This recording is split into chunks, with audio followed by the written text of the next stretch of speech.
are. The lovely panel on mastering growth while ensuring that our well-being is in check and that we're thriving as humans, that we feel good, and that we have max impact in the world. I mean, that's the plan, at least, of having you two beautiful humans on this panel and this recording. My hope is that we can talk about rapid growth in businesses, and I'd love to, we'll probably just define that and what that looks like for the two of you and over your experience in the teams that you work with. But there's no shortage of change and innovation, especially in technology right now. There's so much happening, which is super exciting, but it's also comes, I think, at a toll, right? When we're just not wired to handle change at this rate. So part of the conversation I want to have with the two of you is just how do we live in kind of those two worlds and integrate them in a way that is healthy and that is, I think, also sustainable, where then it's like a win-win, right? Because everyone, we obviously work at organizations where we want to have an impact into the world, but we can only have so much impact, at the rate of our minds being healthy and actually being able to execute on, business strategy and initiatives and so forth. So yeah, so I'd love to just have a chat about that balance and see what you've experienced over your careers and what you're doing now at the organizations that you're a part of, and see where the conversation goes from there. Well, of course, giving some practical, what I call mental fitness, just practices and tools and things like that people can use in the workplace. And then, I'll follow your lead. So with that, let's introduce the two of you, and I'll introduce myself afterwards as well. We have Caitlin, who is the Director of People Growth at Envoy. And then we've got Seema, who is Vice President of Employee Experience and Inclusion at Schein. It's Schein, right? Not Schein. It is Schein. Yeah. Schein. Yeah. So why don't the two of you, Caitlin, you can go first, just like a quick 20, 30 second, like who you are, what you do, and what makes you smile. Oh, yeah. What do I do? I do a lot of things. Of course. I am in a startup environment. I run all of the people management, talent management program, from learning and development to employer brand to, performance. We're in performance review cycles right this moment. So that's top of mind. So doing all those fun things for Envoy, which is a workplace management software that's designed to kind of help bring people back together working in productive spaces and community. Love it. Thank you. And Seema? Great. So Seema Bhansali, I lead employee experience for the organization. And I love that title because I can put anything underneath that. Exactly. Everything that you do is an experience, right? Yeah. But really primarily focused on our EVP, employee value proposition, really thinking about our values and how we drive them throughout the organization, which includes our diversity inclusion work, our wellness work, our engagement pieces. So Caitlin, I was really excited to hear about what you do. And Schein, we're in 32 countries. We have 26, I think, 1,000 employees now across the globe. And we distribute healthcare supplies and solutions to practitioners. I love it. Well, welcome to you both. I'm outside of just you both being beautiful, stunning humans with great energy. I was super excited that we've got like Schein, something like 90 plus years of business experience. So not a brand new company by any means, and has that legacy. And then of course, Envoy, as you said, like startup, but pretty sizable startup. Like I ran a startup with 5 people. This is not what you're doing.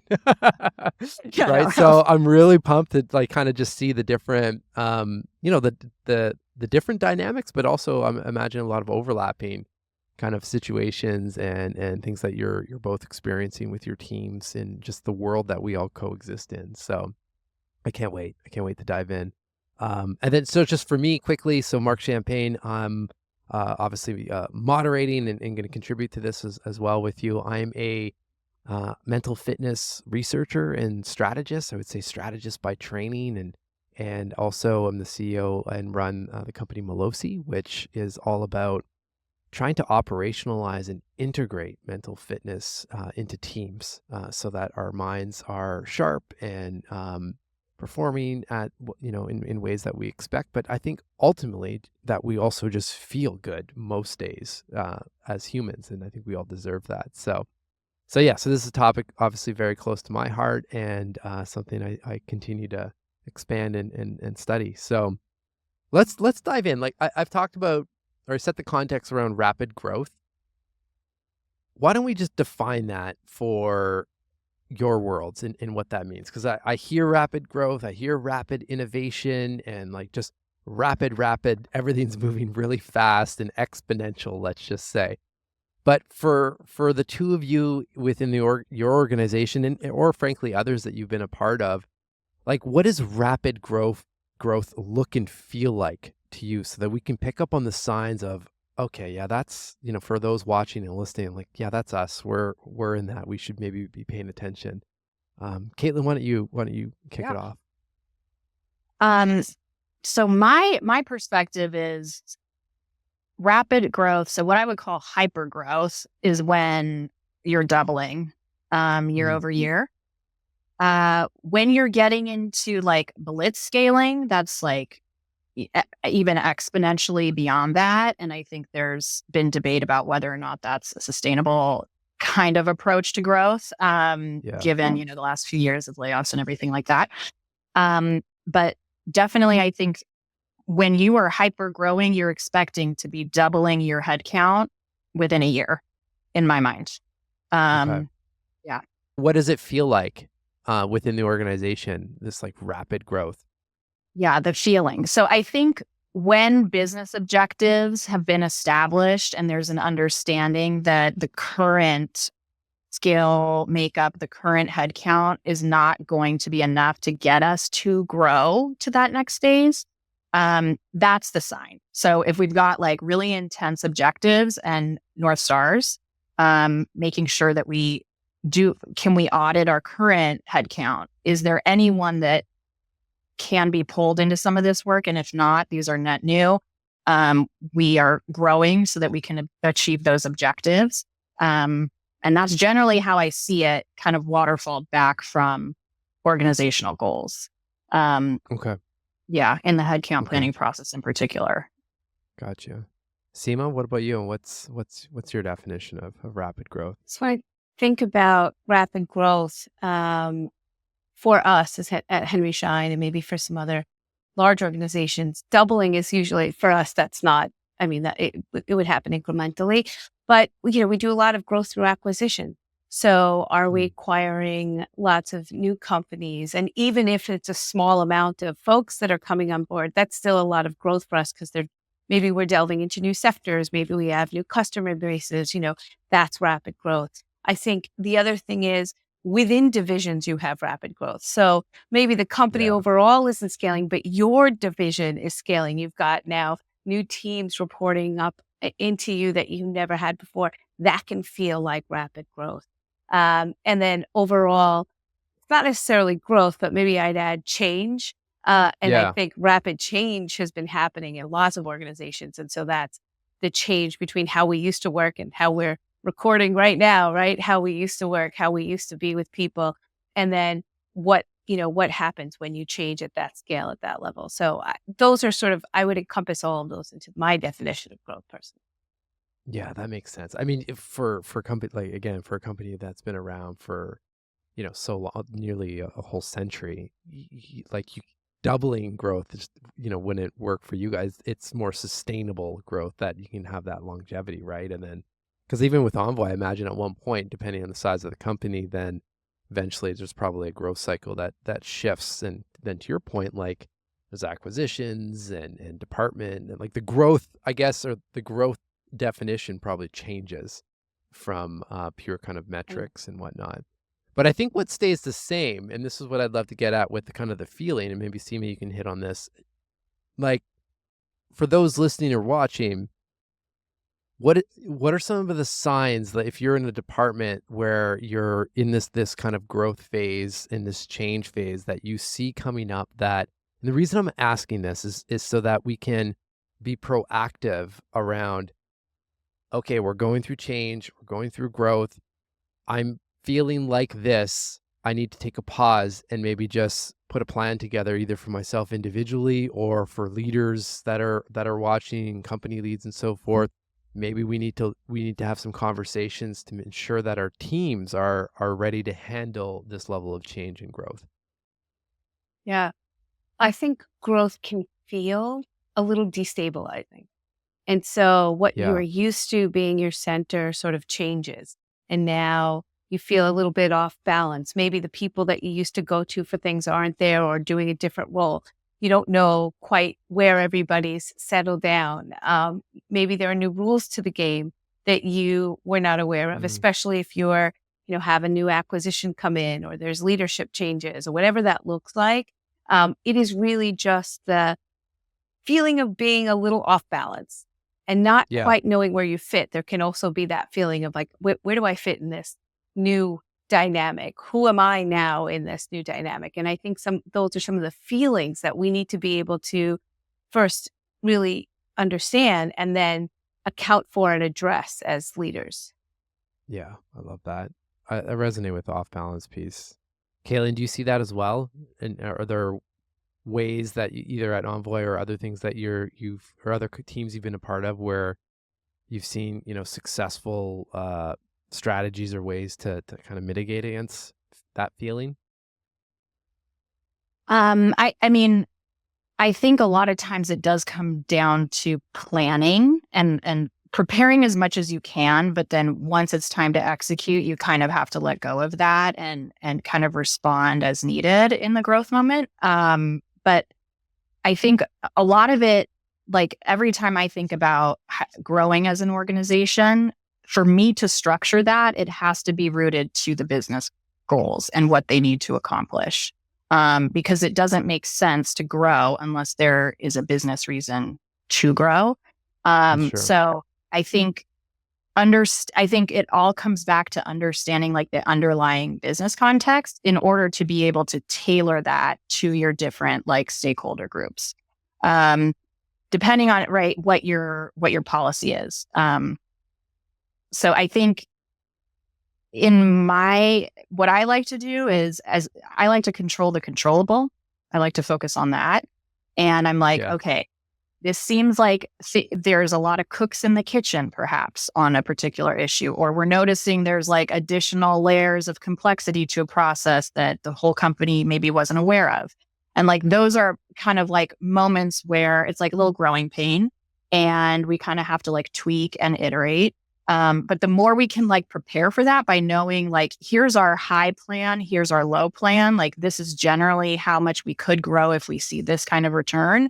It helps just contextualize how each department is going to also like adjust their growth plans. Cause, maybe it's engineering and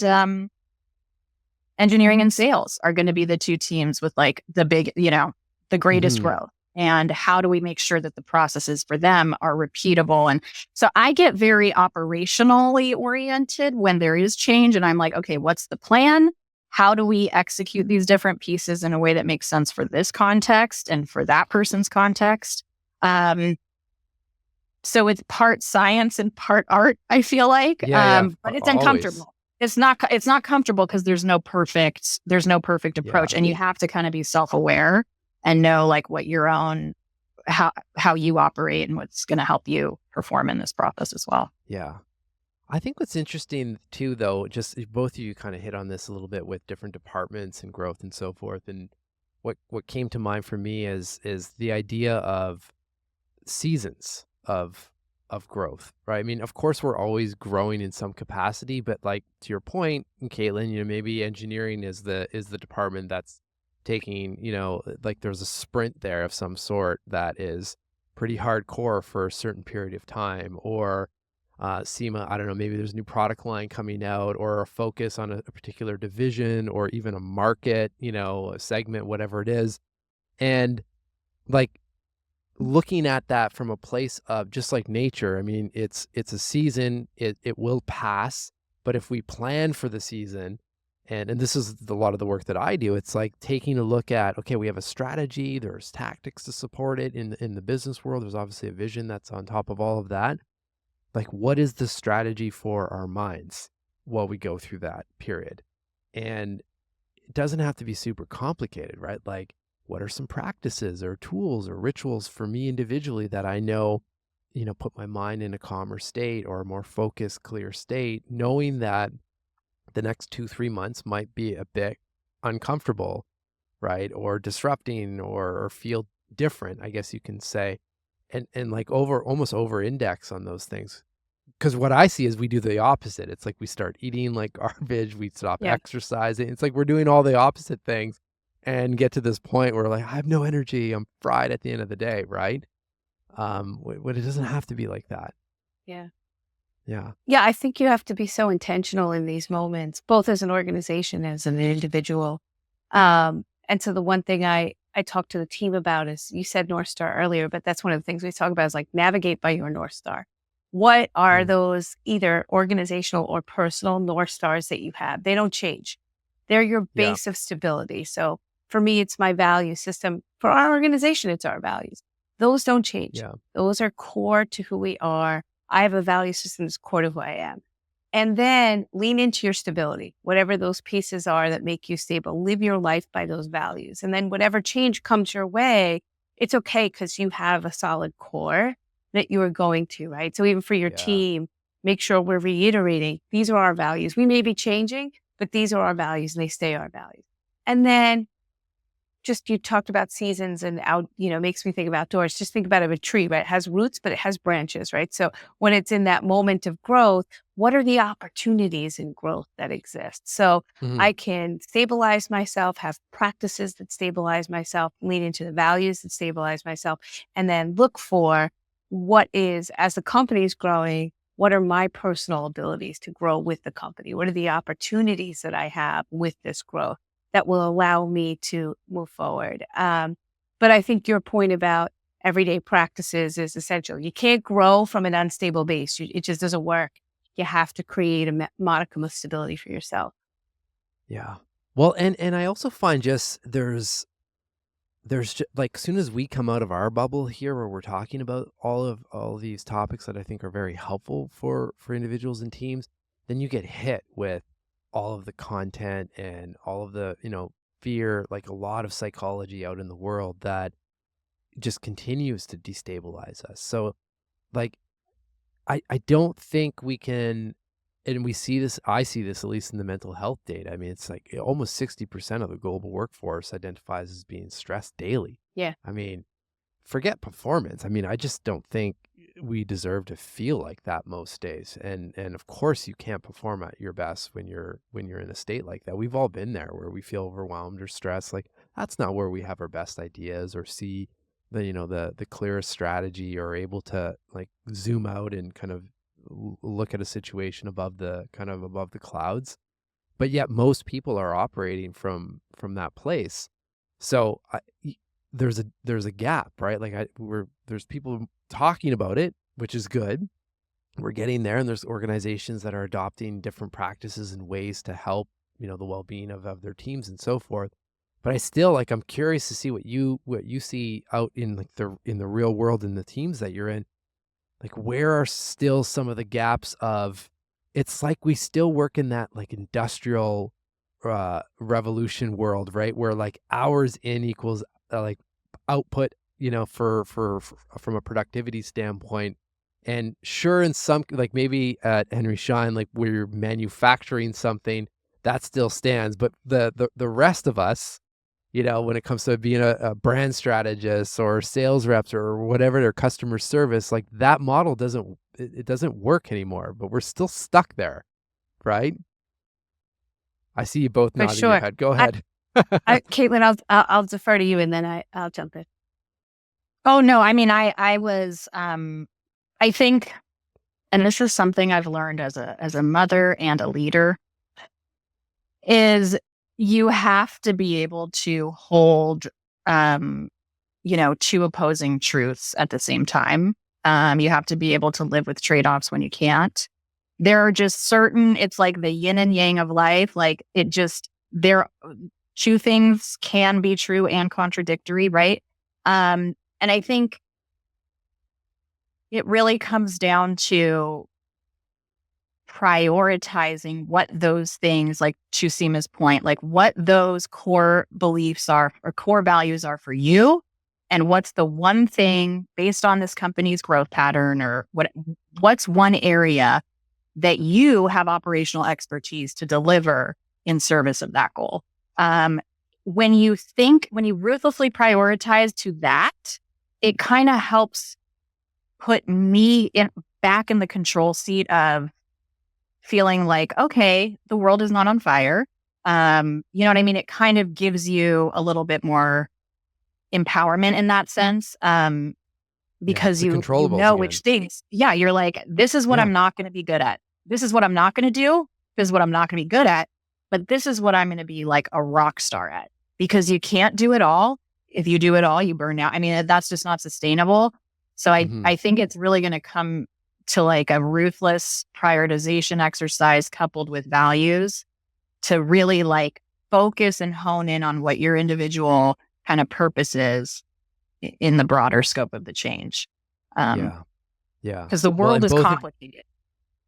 Complicated, and there's, again, like, and Seema, you just mentioned this as well. I think just knowing that you can go back to your core values or your, zone of expertise, like going back to the simple, here's what I can do, that just hearing that feels lighter in the mind versus like, yeah, I've got 1,000 things on my to-do list or a project management system or whatever. It's just all coming at me, but hold on a second. Let's just take a pause. And what do I really need to focus on in this moment, right? And what do I need for myself as well? Seema, go for it. I mean, you had some things to say. Yeah. I mean, look, one of the things you mentioned, the Industrial Revolution. I had this conversation with somebody the other day, so I was really laughing. Oh, really? Okay. Yeah, because I said, like, we've moved away from what should be the whole system was created for human flourishing, but we've moved away from that. So it really should be human-centered capitalism as opposed to whatever it is, whatever might be happening instead, right? Because we're not in necessarily that economy when this all started. But to your point, I used to have up here, create your day based on your values. And it really, there were two words in there that mattered. Create and then values, right? Your day, I think what so many of us feel is powerless, where it's a deluge and a cascade of assignments and people and things that we have to do.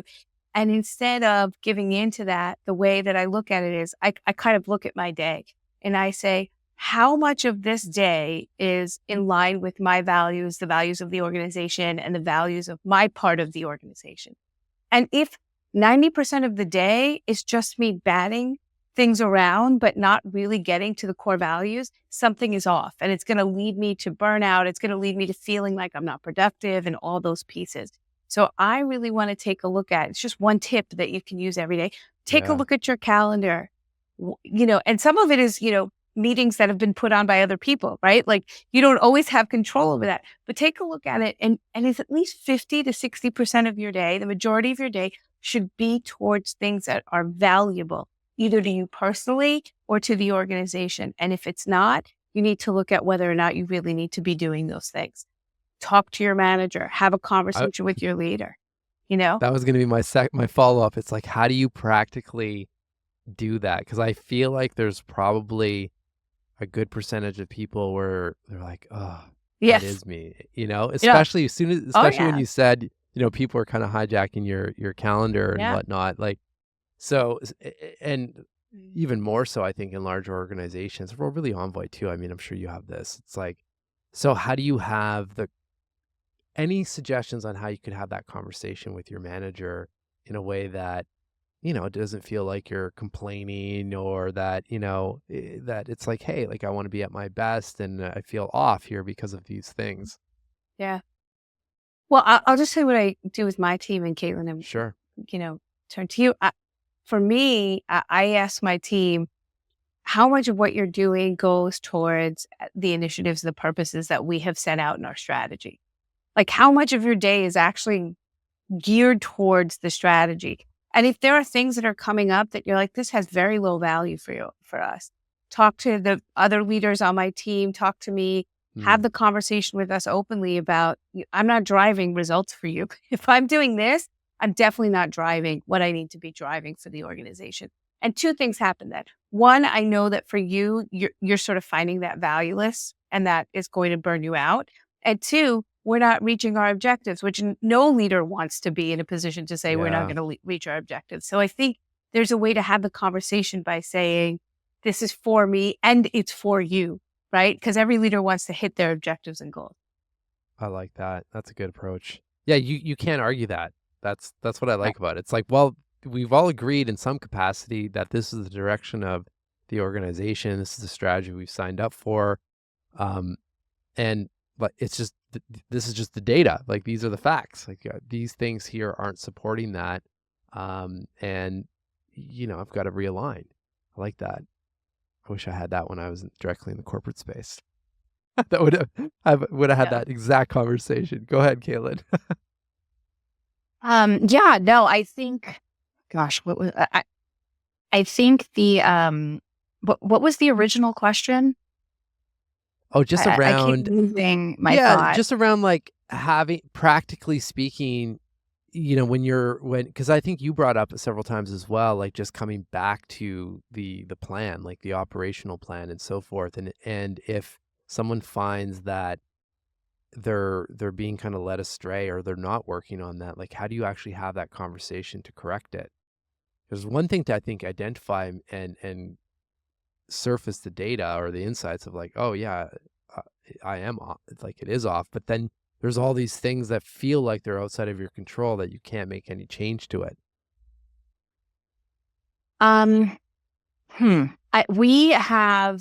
It's a little tricky because there's a few layers. Like, we have, a leveling framework that kind of outlines expectations as you progress up the organization. And so generally what we do, we'll have a conversation anchored to that, because that has to do with the individual's progression in the company. What kind of things are you interested in doing? What kind of things do you need improvement on? And like kind of tailoring it to the individual, like based on also understanding our teams and organizational goals. I think that in the context of rapidly growing, what I think the big, like, look out for this thing is when you're moving so fast that you're like making mistakes, or mistakes are happening and you just feel like we are full steam ahead. I think like Navy SEALs have this go slow, move slow to move smooth, smooth is fast, slow is smooth, smooth is fast. And it's the idea that, like, if you really want to go fast, if you really want to grow fast, you kind of need to slow down and make sure that to Seena's point, the foundation's there, right? And that the structure is there to make sure that this growth is going to make sense for the business. And so, I think that's one thing to keep in mind as it's growing really quickly. But awesome. That's an individual tip. Yeah. On the mental fitness front, one of the things that I often, and I do this personally, and it's really changed my weeks and integrated now with teams as well, is just this idea of the weekly review. And usually it's try to schedule it. Well, it's always scheduled as a reoccurring invite to myself on a Friday, usually mid-afternoon, like not end of day when everyone's trying to like really rapidly finish the day and get to the weekend.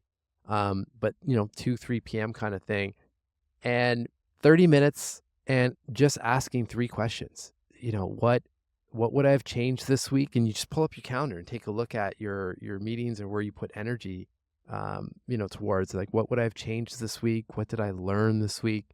And most importantly, I think, what can I celebrate about this week? And I just find it's almost like I call them PhD Fridays in a way, because you get so much data from just literally taking 15-20 minutes to see, okay, I had these conversations, this sucked a lot of energy out of me, and maybe I won't do that again if I can, right? Or at least I know that if I do have to do that again, that's where you can stack in, well, I'll meditate maybe in the morning or do some breath work or make sure I go to the gym, like, and just, it's like you start to design your days and your weeks from a place of intentionality that you want to feel good and do your best work and set yourself up to do that, right? Anyway, it's one of those little, I call it like a bit of a hack because it feels so short, but then you also look at the week to come and you can make some adjustments in the week and not repeat some of those things. Hence kind of like the question around what did I learn or what would I have changed this week and so forth. So do I love that. do any of you Yeah. have anything similar like that personally? Yeah.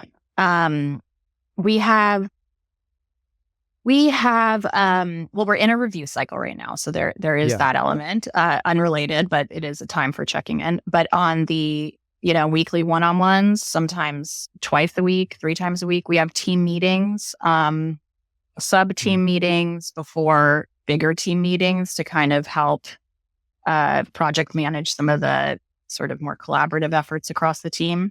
And at the end of the week, we have folks submit an update, which is just like, what were the wins over the week? Like, how did they feel about their impact? Is there anything else they want to share? Any blockers that I can, like anything that I could help with? And then a general kind of sentiment, score. So that's kind of how we. That's a nice check-in. I like that. That's great. Yeah. We do, at least I do on Fridays, and I tell my team to the extent that they want to kind of do a review to strategy. So what I find is like, you can't go a quarter and be like, okay, how am I doing to the strategy? That's not great. So I want to do it on a weekly basis. How am I executing to my strategy? And by the way, when I say strategy, there's the business strategy, but there's my own personal strategy too. Like, have you created a blueprint for what your life should look like, what you want it to look like? And then on the weekly, taking a look. You said something so important to me, Mark, that like we haven't talked about, but when you think about your day to day, everybody thinks in terms of time, but actually that's not how your body and your mind work. It is in energy. Energy is the real currency of your week. And so you might have one meeting on your calendar for the day, but it is 98% of your energy for that meeting. You need to know that. And so I love what you said about, sort of doing the inventory and saying like, did I have a hard conversation? Is that a topic I ever want to engage with again if I can help it? Or knowing, hey, that topic's coming up in 2 weeks. I need to have all my energy in reserves for that. I'm not going to do 50 million things that are going to take away from me. And as a parent, there's a lot of energy that you spend outside if you're a parent or if you have a loved one you're caring for or whatever. I love that you do that. So I mean, for me, it's a Friday practice. I have the same thing. It's blocked off on my calendar as sort of review to strategy time. That's personal and that's professional. And I try to maintain that as a scheduled event for myself. Yeah, no, same thing on my side. I mean, it may shift a bit time-wise, but it takes a lot to fully delete that invite. I mean, I think I can't remember the last time I did that. It might have shifted around an hour or two or something like that. But it's a non-negotiable. And I see this too with I interview a lot of different Olympians and athletes and so forth. And like, this is not unknown territory for them. I mean, if they're preparing for a big event of some sort, like they're going in with a lot of intention around the training and there's built-in recovery around it as well. I just find as corporate athletes, we don't think about that as much, right? Especially the recovery piece. It's like, we're launching a product or we've got a new iteration of whatever we're working on. We're going. It happens. We might do a review and then we're doing the next one.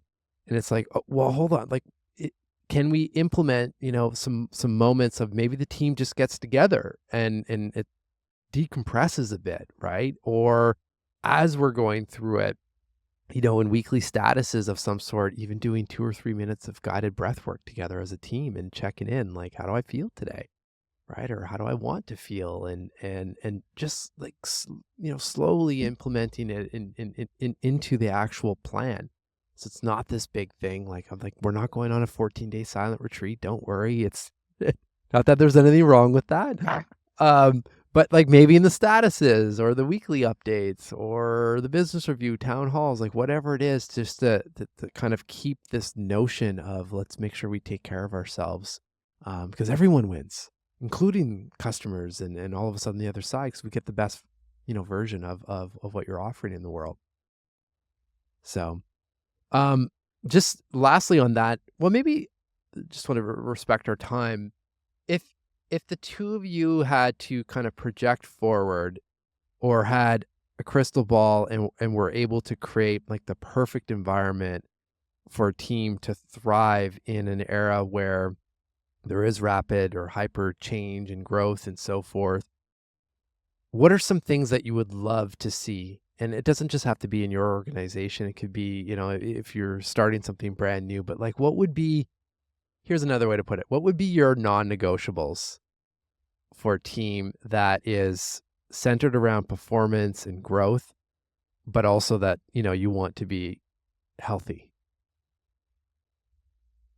It's such a good question. Such a good question. I don't think I've ever been asked a question like that before. I don't think I've ever asked that question. So, whiteboard it. What would it look like? No rules here. I feel like I've been thinking about it a lot with all the stuff happening in the environment. Yeah. Well, so what's been coming up then for you? What just, you don't have to overthink it, but just, what would that look like? I think it's like, I sort of mentioned this earlier, but it's kind of like making space for multiple viewpoints, for the black, the white, the dark gray, the light gray, all that. I think a team, like if my team can discuss and debate and question assumptions and play devil's advocate and, do all of those kinds of activities of perspective shifting, it gives me more confidence that this team is going to be able to like deliver, but that they can work together and they can deal with potentially uncomfortable, conversations, but navigate it effectively. So my non-negotiables, like always, I try to like just spark constant discussion and debate with my team in a focused manner, of course, but that's like my big one right now, especially. Yeah. But so what I'm hearing is like time to think and discuss and chat and have like good conversation versus I think a lot of the time we're stuck in just pure productivity and like operational tasks, I guess. Right. Yeah. And people need to be heard. Like that is a core human. We need acceptance. We need belonging. Like we're not, that's what distinguishes us as humans. Like we need it. So people need to feel heard, both sides, all sides. And, as a leader, we have the job of then harmonizing and figuring out, how to kind of move things forward. But that's like a really big part of my process. Yeah. Yeah. I would agree. It's on your whiteboard. Yeah. My whiteboard is, I think listening is number one on the whiteboard, which is everybody doesn't need the same thing. And I think that there's no one size fits all to creating a space that's well. The overarching theme is to understand what do people need? What's the flexibility that they need? So I want to understand, what do you need? What is it that like gets in your way of feeling well and then solutioning to that? So having the ability, if I have a whiteboard, let me have the ability to solution to what you need.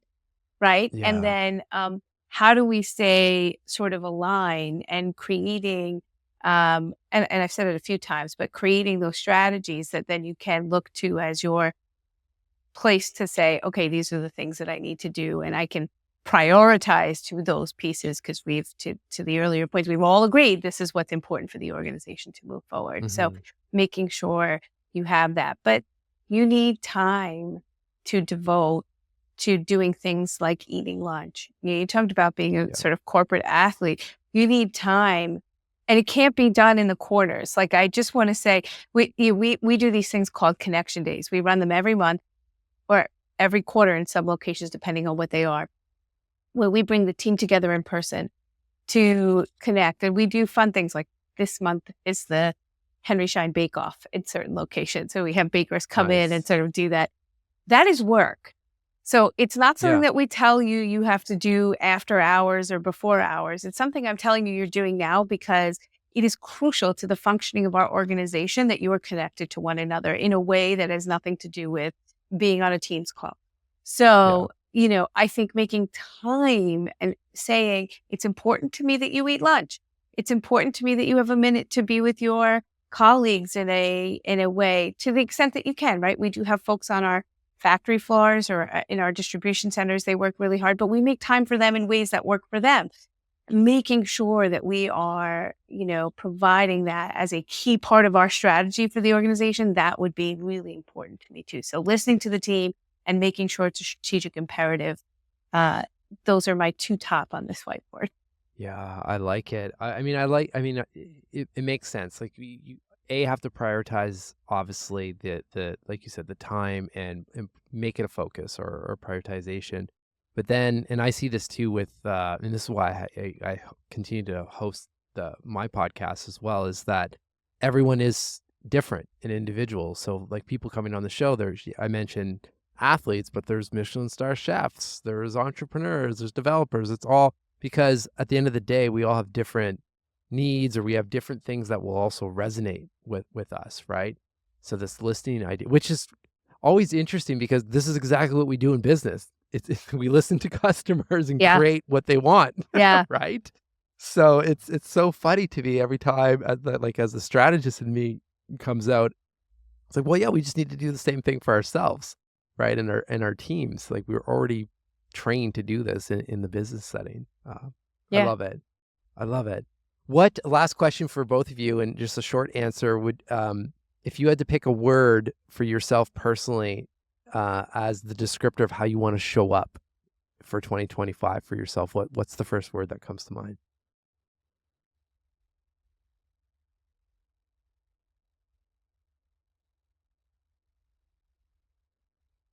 For my Go for it, team or Steve. for myself? Let me No, for clarify. you. Just for For you. me. Yeah.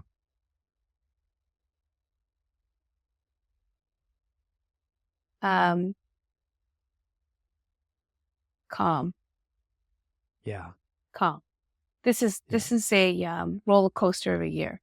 And if I ride the roller coaster, I can't be calm and present to help anybody else because I'm doing this. And so I can't do that. So for this year, for my leadership and for who I need to be for leading in my house, leading myself, leading my team, leading in general, I need to be a calm presence for others and for myself. Caitlin?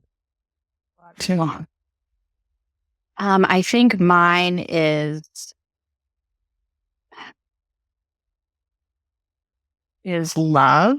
And I think it's just, I have a love and appreciation for humans and all of the struggle and all of the victories, and just life is, rich and complex and dynamic. Mm-hmm. And so I think, just being loving to people, not in like a harassing way, but in like a, being as a human, like I respect you as a human, as a fellow human being. I'm just trying to be a little bit more loving, which I hope also comes with some calm. I would like to take that as well. I'll take the calm and the loving. Yeah. I'll take calm and love. That's no, for sure.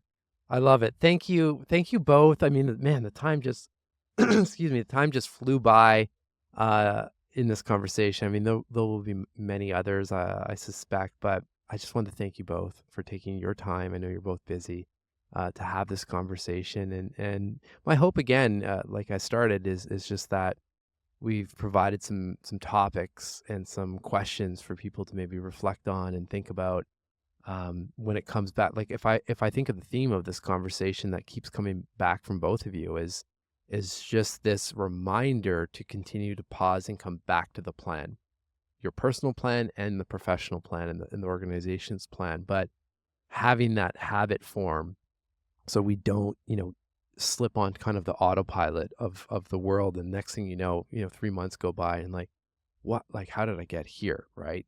There's usually clues along the way, but if we can continue to reorient ourselves and check in with ourselves, it's just amazing how much data surfaces where we can make some subtle changes. which I think support. If we have a guiding word like that, to be calm and to show up with love and calm and a little bit more peace, then it helps direct, the personal strategy at least. So thank you both for this conversation. Thank you. Great Yeah. having them. Really important conversations. Yeah. Thank you so much. It's great.